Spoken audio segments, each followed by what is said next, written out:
Forgé dans les cendres de la guerre en Ukraine, quelque chose de spécial émerge. Inarrêtable, indestructible.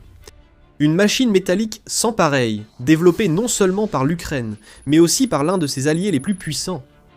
La Suède laisse son empreinte sur la campagne de l'Ukraine contre la Russie, et travaillera avec elle pour créer quelque chose de nouveau.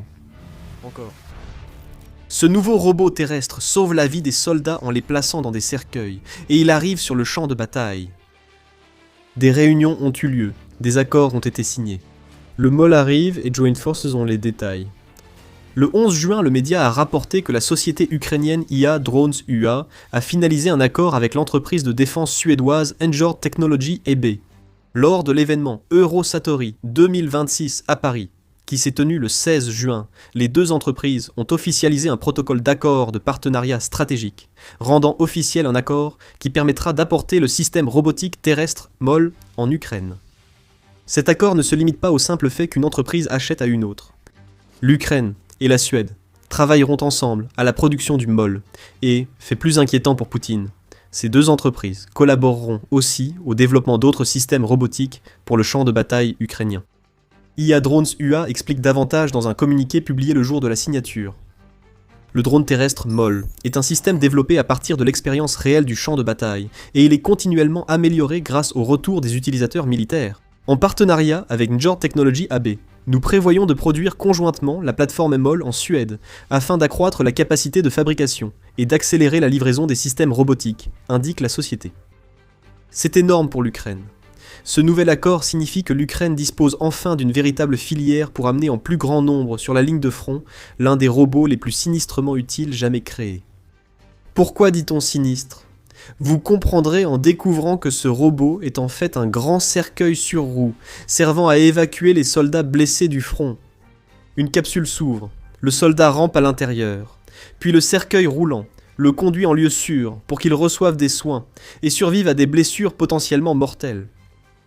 L'Ukraine apporte un cercueil qui sauve des vies sur un champ de bataille où les soldats russes meurent en masse.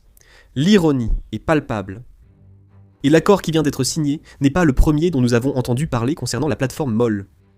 La Suède participe désormais à la production, mais ce sont des spécialistes du 1er bataillon médical autonome d'Ukraine qui ont développé le robot et l'ont déployé pour la première fois sur le champ de bataille. Le grand défi de l'Ukraine durant les premières semaines et les premiers mois de l'existence du MOL était de prendre un robot qui fonctionnait clairement et de le faire passer à la production de masse. La première solution a aidé, même si ce n'était pas durable. MOL a été intégré à une collecte de fonds spéciale organisée par United 24 Media et le ministère des Affaires étrangères de l'Ukraine, qui ont récolté 620 000 $ pour des plateformes robotiques au 4 juin, et qui devraient probablement en récolter bien plus dans les mois à venir. Cet argent aide, mais l'accord de production conjointe signé entre IA Drones UA et Njord Technology est bien plus important. Voici la grande question. Que savons-nous de la plateforme MOL ? Nous allons commencer par expliquer comment elle fonctionne, puisque nous vous avons déjà donné quelques informations. Pravda en donne les grandes lignes. MOL est une plateforme polyvalente qui peut être utilisée pour l'évacuation des blessés, comme nous l'avons déjà mentionné, ou comme unité logistique permettant d'acheminer des fournitures à travers les lignes de front. La capsule en forme de cercueil du drone sert à transporter des munitions, de la nourriture ou d'autres fournitures, tandis que l'appareil résiste aux conditions difficiles, notamment les paysages enneigés d'Ukraine en hiver. Militarny donne un peu plus d'informations, révélant que la première version du MOL est apparue dès mai 2025. À l'époque, le MOL pouvait atteindre des vitesses allant jusqu'à 70 km/h, et il a été conçu pour pouvoir encaisser des dégâts, tout en continuant d'avancer, et surtout, protéger la cargaison à l'intérieur de la capsule. Le commandant du 1er bataillon médical indépendant d'Ukraine, qui porte l'indicatif Davy, a expliqué ce qui fait du MOL une machine indestructible et inarrêtable. Nous avons des roues spécialisées. Après avoir été touché, ce véhicule a eu 2 roues crevées qui se sont détachées. Mais grâce à la conception, nous avons pu revenir sur 10 km sans problème. Ainsi, même des roues crevées ne l'empêchent pas de revenir. L'Ukraine possède un robot terrestre quasi invincible. Son nouvel accord avec la Suède va amener de nombreux MOL sur le champ de bataille très bientôt. Parlons de cette histoire de cercueil pendant 1 minute. Dans une vidéo présentant le MOL, UATV English nous a montré exactement comment fonctionne la capsule intéressante du MOL. Un transporteur en forme de cercueil est une nouveauté pour les plateformes terrestres sans pilote, qui adoptent généralement une civière posée au-dessus des roues. Ce type de solution fonctionne bien quand les risques sont faibles, mais expose ce qui est transporté. Les impacts directs posent autre problème, mais les impacts indirects peuvent aussi faire tomber la cargaison ou des personnes qui ne pourront pas remonter. La capsule en forme de cercueil change tout cela. Elle enveloppe ce qui est transporté, ou la personne transportée, dans une coque solide qui protège contre les explosions et les éclats de métal. Un regard à l'intérieur renforce l'analogie. On y voit des brancards souples équipés de sangles pour sécuriser le transport. On espère qu'on n'aura jamais besoin de telles sangles dans un cercueil, sauf peut-être lors d'une apocalypse zombie. Nous nous égarons. La vidéo de l'UATV nous donne également un aperçu du fonctionnement pratique du MOL. Un panneau dissimule un système de contrôle qui sert à mettre le drone sous tension. Ensuite, tout se contrôle avec une télécommande identique à celle d'une voiture radiocommandée. 2 petits leviers servent à diriger l'appareil. Le MOL propose un mode parking, un verrouillage des roues, une marche arrière et peut rouler à basse ou haute vitesse. Ce niveau de contrôle est vital. L'Ukraine ne veut pas qu'un robot censé sauver un soldat se déplace si rapidement à son arrivée qu'un accident se produise. Le soldat dans la vidéo du ATV explique qu'il n'est dans l'unité qui utilise le robot que depuis quelques mois et qu'il a déjà tout appris sur son fonctionnement. C'est positif. Moins il faut de temps pour se former, plus vite les opérateurs peuvent déployer le MOL sur le champ de bataille, ce qui sauve des vies. Le MOL a aussi une architecture modulaire, permettant de l'adapter facilement à diverses missions selon les besoins. De plus, les grosses roues utilisées pour la plateforme garantissent qu'elle peut gérer la plupart des types de terrain. L'essentiel pour l'Ukraine, ce sont sans doute les questions d'argent. Aussi impressionnant que soit le MOL, le système reste étonnamment peu coûteux à construire. Un seul MOL coûte entre 22 et 33 000 $, selon le type de système de communication utilisé dans le robot, rapporte la Pravda. À titre de comparaison, The Guardian indique que l'Ukraine a relevé le salaire moyen d'un soldat en première ligne à 7 000 $ par mois, soit 84 000 par an. Avec cette somme, l'Ukraine pourrait acheter 2 ou 3 MOL pour remplacer des soldats de première ligne, affectés aux opérations médicales et logistiques. Bien sûr, des soldats de première ligne resteront nécessaires pour combattre, mais plus l'Ukraine pourra remplacer des soldats par des robots, mieux ce sera. Il y a plus. Au-delà de la capsule en forme de cercueil, le MOL présente plusieurs avantages sur d'autres systèmes robotiques terrestres déjà utilisés par l'Ukraine. Vous vous souvenez peut-être que nous vous avons dit plus tôt que le MOL peut se déplacer à des vitesses allant jusqu'à 70 km/h. C'est rapide pour un robot terrestre, et vous avez raison. UATV indique que la plupart des robots terrestres ne dépassent pas 35 km/h car ils fonctionnent avec des moteurs électriques. MOL se distingue par son moteur à combustion interne, offrant plus de puissance et des vitesses supérieures. Dans une situation de vie ou de mort, un robot capable de littéralement doubler la vitesse des autres options disponibles peut faire toute la différence. Ce type de configuration présente aussi des avantages durant les hivers rigoureux ukrainiens. Le froid, surtout le gel, peut décharger les batteries bien plus vite. UATV rapporte. Cela implique moins de vitesse et de distance parcourue par le robot. Le MOL et son moteur à combustion interne n'ont pas ce souci. Si le réservoir a du carburant, la météo n'arrêtera pas le MOL. Pour un soldat gelé et blessé, cette différence clé entre le MOL et la plupart des autres robots terrestres est énorme. Nous avons aussi évoqué le côté modulaire du MOL. À l'arrière du robot, une connexion par fibre optique laisse penser que la fibre optique a été testée. UATV révèle qu'ils l'ont fait, et que les tests ne se sont pas bien passés, car les câbles à fibre optique peuvent se détacher quand un robot roule sur le type de terrain que le MOL doit affronter. Cette idée pourra être réexaminée lorsque l'Ukraine aura des bobines de longueur et résistance adéquates. Jusqu'ici, tout est impressionnant. Grâce au MOL, l'Ukraine possède un drone terrestre qui sauve des vies en livrant des cercueils aux soldats blessés. Il est modulaire, polyvalent, et grâce au nouvel accord signé entre l'Ukraine et la Suède, il va bientôt être produit en masse. Nous avons précisé en début de vidéo que le MOL a été forgé dans les cendres de la guerre en Ukraine pour être presque indestructible. Ce n'était pas une exagération. Le MOL a déjà été testé au combat et a prouvé sa résistance.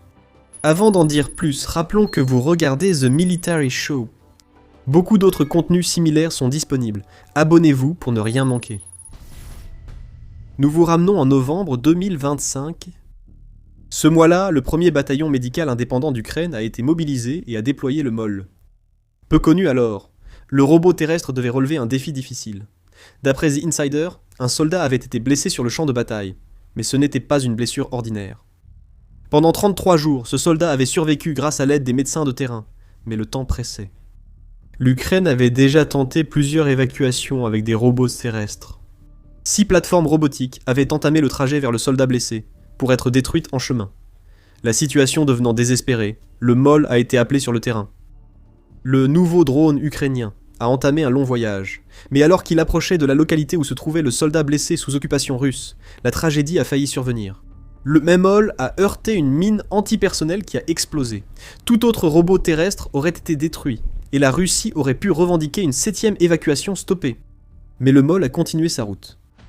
Malgré sa roue endommagée, il a atteint le soldat ukrainien blessé. La capsule cercueil s'est ouverte, le soldat a été chargé à l'intérieur, et le MOL a entamé son voyage de retour, malgré sa roue endommagée. Dans un monde parfait, tout serait réglé, et le MOL serait revenu sans souci. Mais les champs de bataille d'Ukraine sont loin d'être idéaux. Sur le retour, le MOL a été attaqué par des véhicules aériens sans pilote. La Russie savait ce que transportait le robot et voulait empêcher le retour du soldat blessé vivant. Un à un, les drones ont attaqué, mais ils n'ont pas pu arrêter le MOL. Et plus important encore, ils n'ont pas réussi à percer l'incroyable capsule renforcée qui protégeait le soldat blessé. Le MOL a survécu, et après un périple éprouvant de 64 km, dont 37 parcourus avec une roue endommagée, le MOL était finalement revenu à la base. Ce sauvetage prouve que le MOL est plus que compétent. Il est indestructible. La Russie a tout tenté contre le robot, mais elle n'a toujours pas réussi à empêcher le MOL d'atteindre son objectif.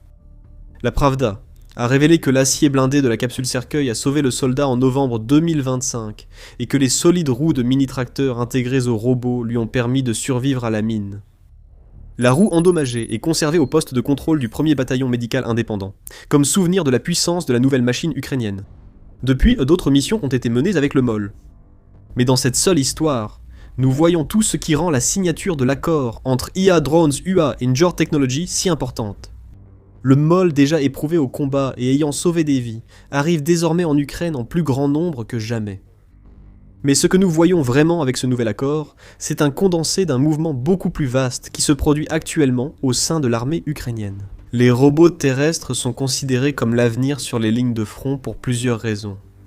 Et cet accord montre simplement à quel point l'Ukraine accélère l'essor des robots dans sa lutte contre la Russie. Les plateformes robotiques terrestres comme MOL réduisent les risques pour les soldats ukrainiens en première ligne, notamment pour les soins médicaux et la logistique. L'Ukraine n'a plus à risquer d'envoyer une équipe d'évacuation au front avec des véhicules ou parfois des hélicoptères. Ces équipes, généralement composées de 4 personnes, risquent toute leur vie sous le feu russe pour évacuer un blessé du front. Le MOL est géré par une équipe de 6, sans nécessité d'aller au front. Frapper une équipe d'évacuation cause plus de blessés et de morts, mais frapper un MOL, comme vous l'avez vu, a peu d'effet. En élargissant la vue aux plateformes robotiques, les robots terrestres ukrainiens sauvent déjà de nombreuses vies, directement, et en éloignant les soldats du front. Modern War Institute at West Point a noté en mars que l'état-major général de l'Ukraine estime que l'utilisation de robots terrestres a réduit les pertes humaines jusqu'à 30% depuis leur introduction dans l'armée. Pour un pays qui a enduré plus de 4 ans de guerre et probablement entre 500 000 et 600 000 pertes, une telle réduction est énorme. L'utilisation de robots terrestres permet aux soldats de survivre plus longtemps, renforçant ainsi les défenses de l'Ukraine. L'Ukraine perçoit les avantages et a accru progressivement l'usage de robots terrestres depuis 2024. L'Institut de la guerre moderne rapporte que l'Ukraine a fabriqué environ 2000 de ces machines en 2024. À la fin de 2025, la production annuelle était passée à 15 000. Et selon l'Insider, l'Ukraine prévoit d'avoir commandé 25 000 systèmes robotiques terrestres d'ici la fin du premier semestre 2026, ce qui suggère qu'elle vise un total d'environ 50 000 d'ici la fin de l'année. Ce calendrier de production accélérée porte déjà ses fruits. Vers la fin de 2025, les robots terrestres géraient environ 90% des opérations logistiques dans les villes disputées de Pokrovsk et Mykolaïv. Avançons rapidement jusqu'en 2026, et l'Ukraine a misé entièrement sur l'utilisation de ces types de plateformes. Dans un rapport du 13 juin, Metz a déclaré que l'Ukraine avait déployé 1028 complexes de robots terrestres sur l'ensemble des lignes de front en 2026, et que ces complexes avaient jusqu'à présent été responsables de l'exécution d'environ 50 000 missions. Chacune de ces missions aurait auparavant exposé un soldat humain au danger. L'Ukraine a aussi standardisé 60 robots terrestres en 2026 selon la source, établissant ainsi les processus pour produire en masse, bien plus que le seul MOL. Euromaidan Press indique que 100 entreprises ukrainiennes développent désormais des robots terrestres. Aucune entreprise ne faisait ce travail quand la Russie a lancé son invasion. Une armée de robots terrestres arrive en Ukraine. Le MOL est l'un des plus impressionnants. La hausse de robots terrestres produits et déployés s'accompagne de plus d'unités apprenant à les utiliser. Le ministère de la Défense ukrainien rapporte que 230 unités utilisent désormais des robots terrestres, contre 117 auparavant.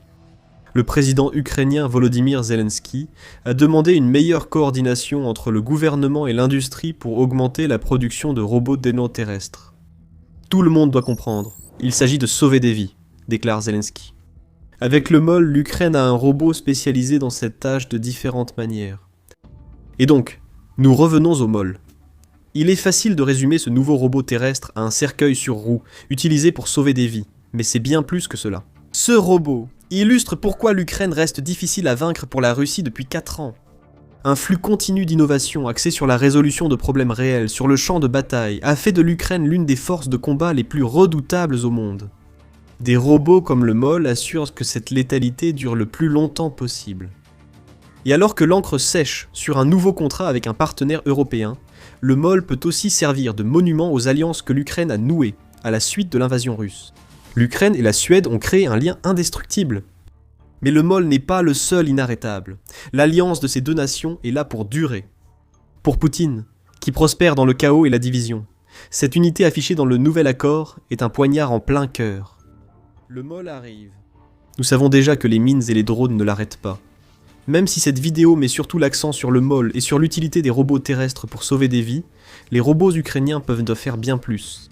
Ils sauvent des vies, transportent du ravitaillement, mais certains sont aussi des machines à tuer. En janvier, une unité ukrainienne a détourné un robot terrestre pour attaquer les forces russes. Combinez ce robot avec 12 mines anti-chars et boum, vous obtenez la fin d'une unité russe. Apprenez-en plus sur cet incident et l'avenir qu'il laisse entrevoir dans notre vidéo. Et si vous avez apprécié cette vidéo, n'oubliez pas de vous abonner à The Military Show pour ne jamais manquer aucune de nos analyses sur les derniers accords de l'Ukraine et les innovations dans le domaine de la robotique terrestre. Et merci, comme toujours, de nous avoir regardés.